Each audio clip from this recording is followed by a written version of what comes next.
फिर कलाहीन कहा जाता है। सूर्य कभी कलाहीन नहीं बनता है।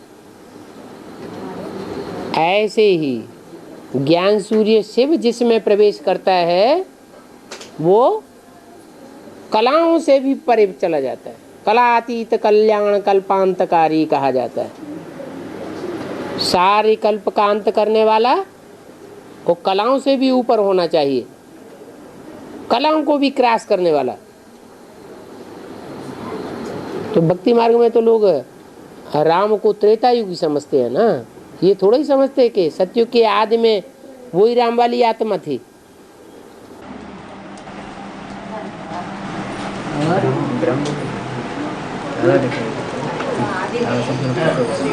माता में प्रवेश किया ना, बीच माता होना चाहिए ना। पहले माता में प्रवेश किया है। भक्ति सुनाना। हाँ, इसलिए बीच पहली माता होना चाहिए ना, पिता में। जब बच्चा पैदा होता है तो माता ने पहले पैदा किया कि बाप ने पहले पैदा किया, ये कहा जा सकता है? हाँ? अरे जैसे ही प्रवेश करके सुनाया तो सुनने वाले ने सुना और समझा। माता के द्वारा सुनाया गया और किसने सुना और सबसे पहले समझा? बाप ने सुना सबसे पहले और बाप ने सबसे पहले समझा भी। तो सुनने सुनाने का भी उसी क्षण बीज पड़ा और समझने समझाने का भी बीज उसी क्षण पड़ा। समझने समझाने वाला बाप और सुनने सुनाने वाली माता हो गई। ये नहीं कहेंगे पहले इसने किया बाद में उसने किया।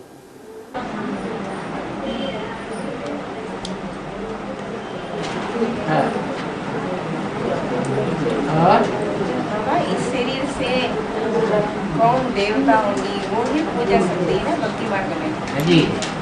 4.5 लाख की 4.5 लाख जी 4.5 लाख इसी शरीर से देवता बनेगी। ठीक है। 4.5 लाख जन्म लेने वाले। हाँ। उसके बाद और शरीर कंचनकाया बनती शरीर जन्म लेने से। हाँ। वो कैसे पूजा सकते हैं? कृष्ण का जन्म लेने से कंचन काया होती है कि वो जन्म देता है? कृष्ण तो जन्म लेता है, माँ बाप से जन्म लिया इसलिए कंचन काया हुई। लेकिन जन्म देने वाले अपने पुरुषार्थ से कंचन काया बनाते हैं। आत्मा पूजा जाती है ना हाँ। 9 लाख सितारे गाए जाते हैं, पूजे नहीं जाते हैं। पूजा जाने वाले 9 लाखा हार गाया जाता है, 9 लाख की पूजा नहीं होती है।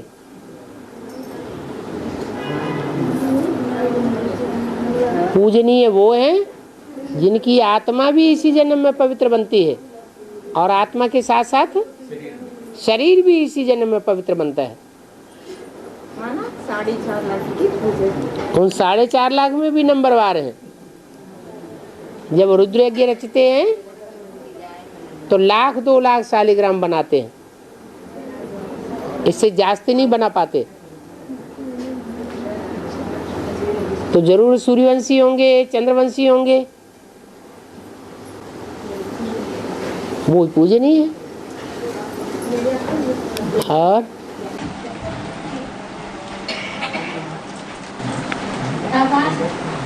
उमा चंडी गौरी शंकर क्या माना क्या बाबा?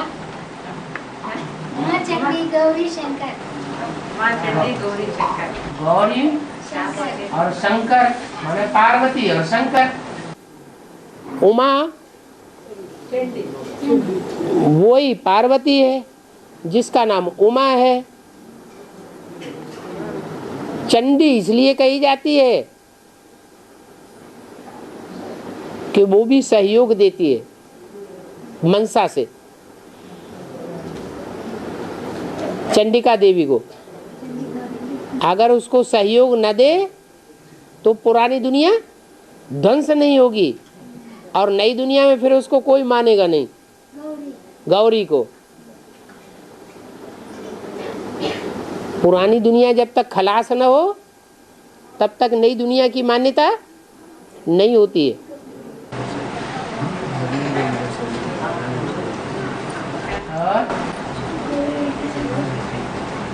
राम वाली आत्मा निराकार साकार में कैसे याद कर सकती है?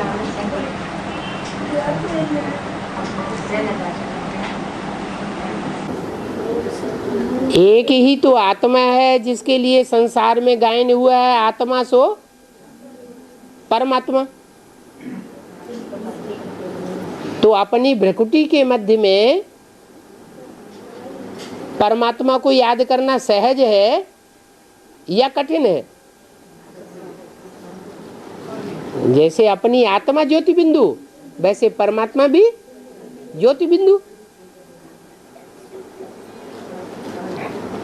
तो दूर कर देंगे तो याद करना कठिन है, और नजदीक होगा तो याद करना सहज है।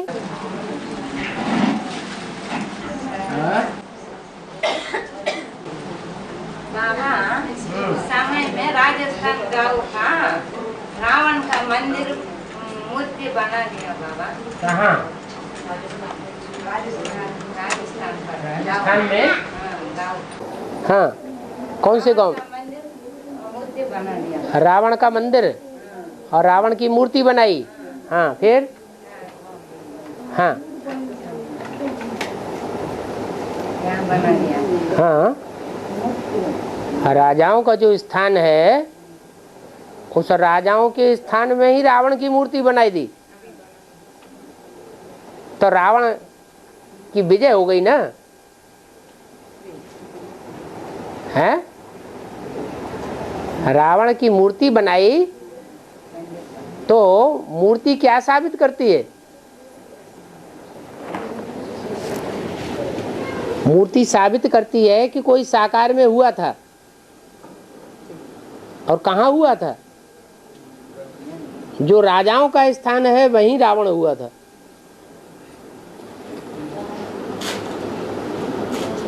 जबकि रावण राजाई चट कर देता है और राम राजाई स्थापन कर देता है। तो रावण का भी बोलबाला साबित हुआ या राम का बोलबाला साबित हुआ? इतने वर्षों से अयोध्या में झगड़ा चल रहा है, राम मंदिर बनावेंगे, राम की मूर्ति स्थापन करेंगे, अभी हो पाई? नहीं हो पाई। और रावण की मूर्ति स्थापन हो गई। तो क्या साबित हुआ कि भक्ति का जोर है या ज्ञान का जोर है? भक्ति का अभी भी जोर है। कालाश्री स्वर्णमुखी नदी में सप्त ऋषि आता है बाबा, क्योंकि बाबा सोने की मुख वाली नदी अर्थात स्वर्णमुखी। सोना कहते हैं सच्चाई को। ऐसी नदी जिसमें से सच्चाई ही सच्चाई निकलती हो, कुछ भी झूठ न निकलता हो, तो उसमें से ही तो सप्त ऋषि आएंगे। ऋषि कहा जाता है पवित्र को। जो पवित्र आत्माएं होंगी वो सच्चाई की तरफ ढुरेंगी या झूठ की तरफ जाएंगी? सच्चाई की तरफ आवेंगी।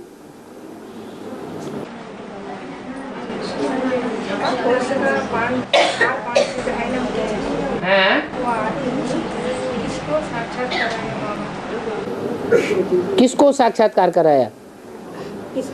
वो तो ढेर सारी माताएं हुई हैं। देवी माता, भगवती माता, कितनी कितनी माताएं, सबको साक्षात्कार होते रहते थे। आदि में नहीं, जब से ब्रह्मा के तन में शिव ने प्रवेश किया तब से साक्षात्कार होते ही रहते थे। कालासुर में पाताल में है, देखा अंदर विनाश किया। वो क्या कर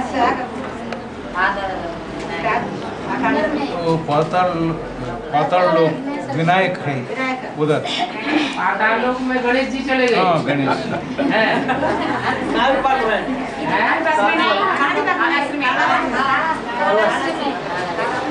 पाताल विघ्नेश पाताल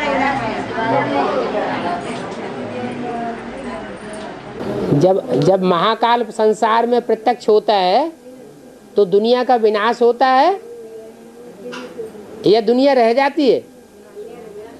दुनिया का विनाश हो जाता है। तो ये जो गणेश जी हैं, हनुमान जी हैं, ये सब क्या है? दुनियादारी है। ये सब कहाँ चले जाते हैं? ये सतयुग में रहेंगे? अब सतयुग में नहीं रहेंगे। ये जानवरियत के देवता हैं और सब काल की गाल में समा जाएंगे। बाबा कानासन में धर्मराज त्रिनालू सकता उसमें द्रौपदी को उड़ गया तो सब काटते रहो, क्या करते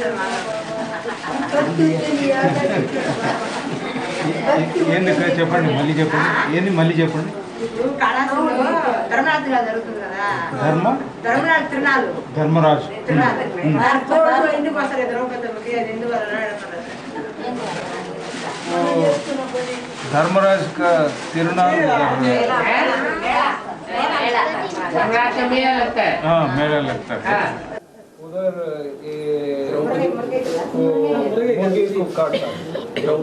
हाँ, द्रौपदी जो है वो मुर्गा को काटती है। मुर्गा सबको जगा देता है, खुद सो जाता है।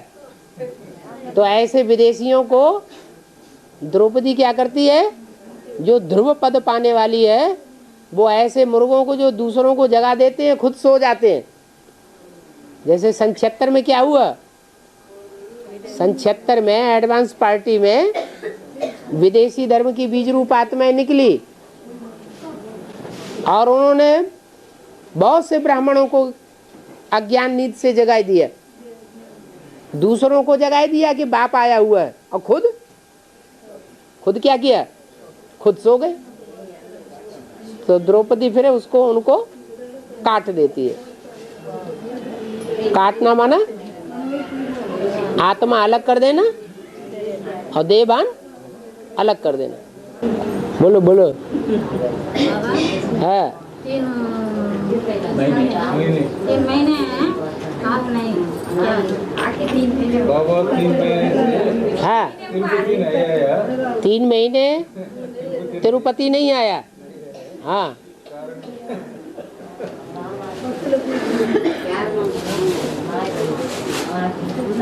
हम कोई एक ही काम थोड़े ही है, और कोर्ट कचहरी में बीच में जाना पड़ता है तो सारा टूर कैंसिल हो जाता है। बोलो बोलो, नहीं तो क्लास बंद हो जाएगा। अगर बेटी माँ बेटी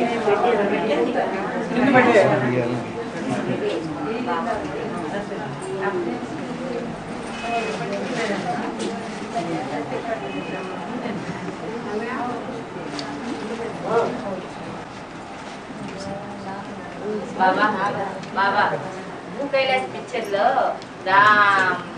రామ్ మాతాజీ వచ్చి ఆత్మలింగం తీసుకురా ఈశ్వరు దగ్గరికి పోయి అని అంటే ఆయన పార్వతిని కోరుతారు రావణాసుడు. అప్పుడు ఏంటి బాబా దానికి అర్థం ఏంటి బాబా అని అడుగుతున్నారు.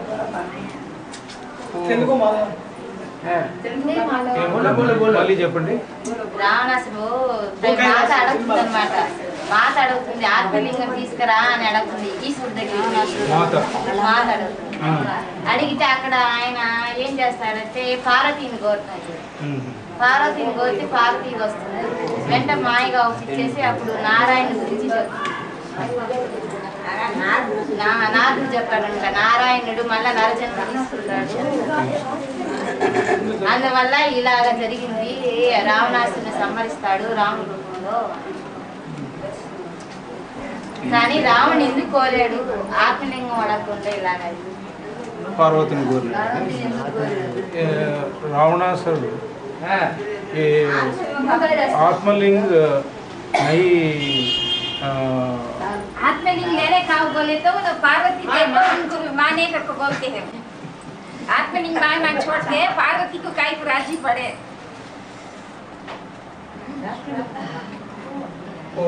रावण आत्मलिंग मांगने मांगे नहीं सो पार्वती को देते उनको राजी पड़ के आए बोलते हैं. के पीछे पार्वती के पीछे पड़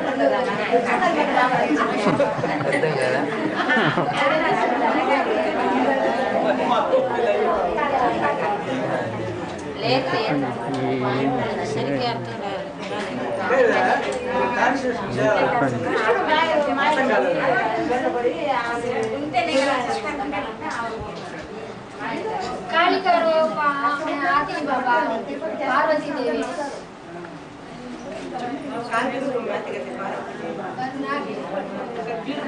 शक्ति रूप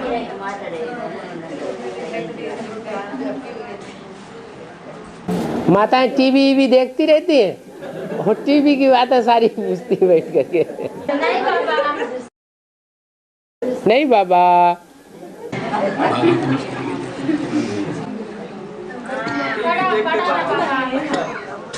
पुस्तक में पढ़ा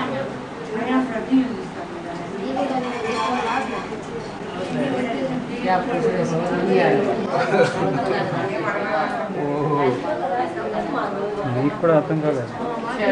మీకు అర్థం కాలేదు బాబా दुआ का मतलब क्या होता है?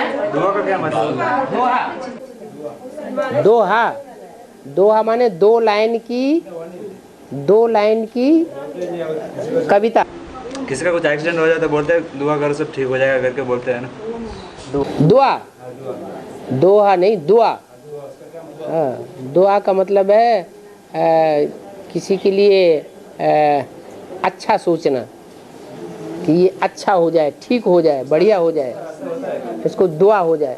क्योंकि अच्छे वाइब्रेशन करेंगे तो अच्छा ही होगा ना, बुरे वाइब्रेशन छोड़ेंगे तो बुरा हो जाएगा। संकल्प जो है वो संकल्पों में पावर होती है। अच्छे संकल्प, कहते हैं ब्रह्मा के संकल्पों से सृष्टि रची गई, तो अच्छे श्रेष्ठ संकल्प रचे होंगे तभी तो नई सृष्टि रची गई। आज की दुनिया नीचे गिरती जा रही है क्योंकि सब एक दूसरे के प्रति खराब सोचते हैं तो बद्दुआ देते हैं। हाँ, उसको कहते हैं एक दूसरे के प्रति दुष्ट भाव से सोचना माने बद्दुआ देना, अच्छे भाव से सोचना माने दुआ देना। पाकिस्तान में या कराची में हाँ, की वाणी सब गुरु के अंदर छुपा कर दिया ना। हैं? हाँ जी। पब्लिक करेंगे उसमें क्या बात है? जो आदि की वाणी होगी सतो प्रधान होगी या तमो प्रधान होगी? सतो प्रधान चीज होगी। सतो प्रधान चीज निकलेगी तो नई नई जो बातें हैं उन नई नई बातों से सारे राज खुल जाएंगे। अभी भी बहुत सी बातें हैं जो मुरलियों से उतनी क्लियर नहीं हो रही है, वो आदि की वाणी निकलेगी तो सारी बातें अब क्लियर होने लगेंगी। छुपे छुपे राज सारे निकल पड़ेंगे। कब निकलेंगे? 100 साल के अंदर ही निकलेगी, बाद में निकलेंगे। त्रेता युग में सभी को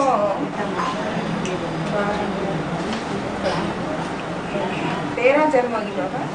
ये ब्रह्मा बाबा को 13 जन्म। जिनके सतयुग में 9 जन्म हो गए उनके त्रेता में 12 ही जन्म होंगे।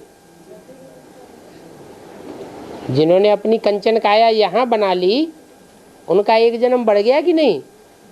तो कितने जन्म हुए उनके? उनके 9 जन्म हुए। और बाकी जो 8 डायनेस्टी सतयुग में चलेंगी उनके वहाँ 13 जन्म होंगे। तो 8 और 13 मिला के कितने हो गए? 21 जन्म। माने जन्म देने वालों को भी 21 जन्म चाहिए और जन्म लेने वालों के भी 21 जन्म चाहिए, क्योंकि दोनों ही 16 कला संपूर्ण बनते हैं। इसलिए त्रेता में 13 जन्म होते हैं।